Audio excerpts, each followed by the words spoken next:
क्या आप जानते हैं इकोनॉमिक्स के बहुत ही फेमस प्रिंसिपल के हिसाब से ह्यूमन वांट्स जो है उसे कभी सेटिस्फाई नहीं किया जा सकता। इस प्रिंसिपल को हमको माइंड में रख के जो नेचुरल रिसोर्सेज हैं वो हमें बहुत ही पर्पसफुल मैनर में यूज करने चाहिए। आज इस वीडियो में हम लोग एक बहुत ही इंपॉर्टेंट टॉपिक डिस्कस करने वाले हैं जो कि रिलेट करता है constitutional and legislative framework of green consumerism. क्या है green consumerism? Basically green consumer वो पर्सन होता है जो ग्रीन कंज्यूमरिज्म को प्रमोट करता है। ग्रीन कंज्यूमर वो पर्सन होता है जो सोच विचार करके कोई चीज़ खरीदता है, कोई प्रोडक्ट खरीदता है और ये भी जानता है कि उस प्रोडक्ट को खरीदने से, यूज़ करने से एनवायरनमेंट पे क्या क्या असर पड़ सकते हैं और वो हमेशा ही इको फ्रेंडली प्रोडक्ट खरीदता है। तो ग्रीन कंज्यूमरिज्म मतलब यही होता है कि आप सोच विचार करके कोई भी चीज़ खरीदें और ये समझें कि उसका क्या असर पड़ेगा हमारे एनवायरनमेंट पे।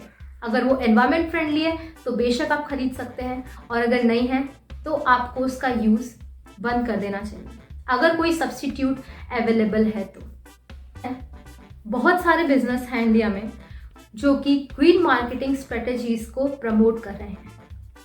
कुछ फेमस एग्जांपल्स हैं ग्रीन कंज्यूमरिज्म के, जैसे कि Starbucks, green IT project, digital tickets by Indian railways और भी बहुत सारे।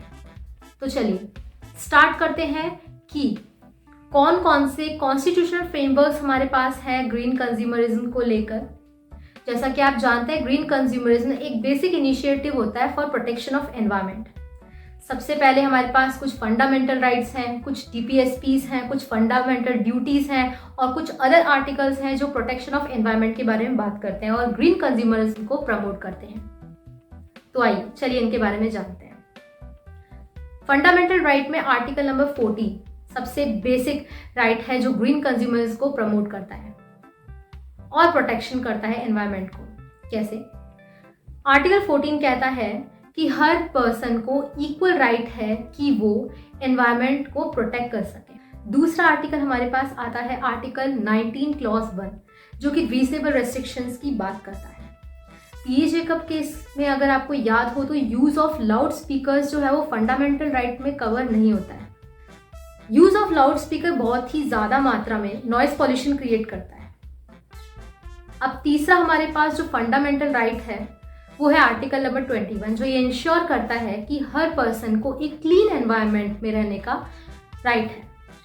आर्टिकल 32 ये कहता है कि कोई भी पर्सन रिट पिटिशन फाइल कर सकता है, रिट लगा सकता है सुप्रीम कोर्ट में किसी और के बिहाफ पर अगर उसे प्रोटेक्शन ऑफ एनवायरनमेंट से रिलेटेड है तो, अगर केस प्रोटेक्शन ऑफ एनवायरनमेंट से रिलेटेड है तो। एसपी पर directive principle of state policy तो आर्टिकल 47 जो है वो ये कहता है कि स्टेट के पास ऑब्लिगेशन होता है कि जो उस स्टेट में जो लोग रिजाइड कर रहे हैं उनका लेवल ऑफ न्यूट्रिशन और level of standard, living standard raise करना है। तो आर्टिकल 47 के हिसाब से अगर हम लोग एनवायरनमेंट को हेल्दी रखते हैं तो न्यूट्रिशन का लेवल और लिविंग स्टैंडर्ड का लेवल अच्छे से रेज हो सकता है।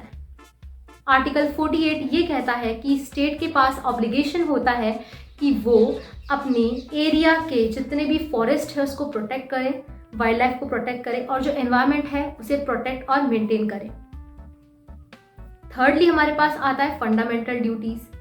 आर्टिकल 51A क्लॉज जी बात करता है हर इंडियन सिटीजन की ये ड्यूटी होती है कि वो एनवायरनमेंट को प्रोटेक्ट करे, मेंटेन रखे और उसे एनहांस करे।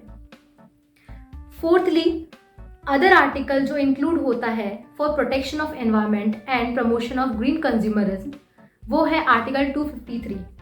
आर्टिकल 253 के अकॉर्डिंग पार्लियामेंट के पास ये पावर होता है कि कोई भी ऐसा लॉ पास कर सके जिससे प्रोटेक्शन ऑफ एनवायरनमेंट प्रमोट हो, जैसे कि द एनवायरमेंटल प्रोटेक्शन एक्ट 1986। तो ये कॉन्स्टिट्यूशनल फ्रेमवर्क्स थे जो इंडिया में किए गए थे ग्रीन कंज्यूमरिज्म के लिए। तो अब बात करते हैं legislative framework of green consumerism. Hazardous जो केमिकल्स या सब्सटेंसेस जो हैं वो प्रोहिबिटेड किए गए हैं, रेस्ट्रिक्ट किए गए हैं सेंट्रल गवर्नमेंट के द्वारा। सेंट्रल गवर्नमेंट कुछ फैक्टर्स हैं जिन्हें कंसिडरेशन में ले सकता है। सब्सटेंसेस को बैन या रिस्ट्रिक्ट करने के लिए? बेसिकली 4 फैक्टर्स हैं।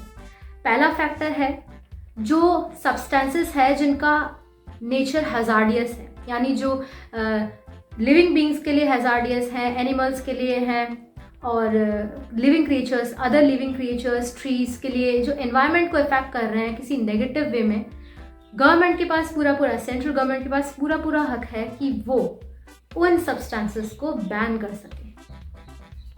सेकंड फैक्टर हमारे पास आता है availability of substitute of that hazardous substance.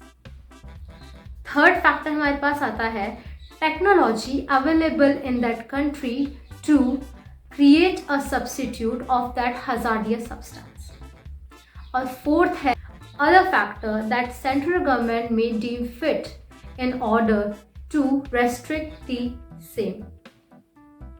इसके अलावा इम्पोर्ट और एक्सपोर्ट जो है हैजार्डियस केमिकल और सब्सटेंसेस का, वो भी बैन किया जा चुका है।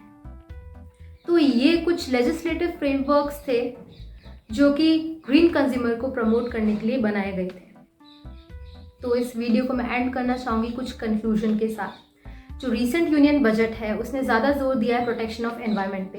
जून 2022 के नोटिफिकेशन के अकॉर्डिंग गवर्नमेंट में यूज़ ऑफ सिंगल प्लास्टिक पर बैन लगाया है। इसके अलावा कई सारी reputed company including HCL, Dell और विप्रो जैसी कंपनियों ने इनिशिएटिव लिए हैं इको फ्रेंडली होने के। और CSR, कॉर्पोरेट सोशल रिस्पॉन्सिबिलिटी, जो बिजनेस एथिक्स और वैल्यूज़ की बात करता है, ये भी एनवायरमेंटल प्रोटेक्शन के लिए बहुत ही ज़्यादा ज़रूरी है।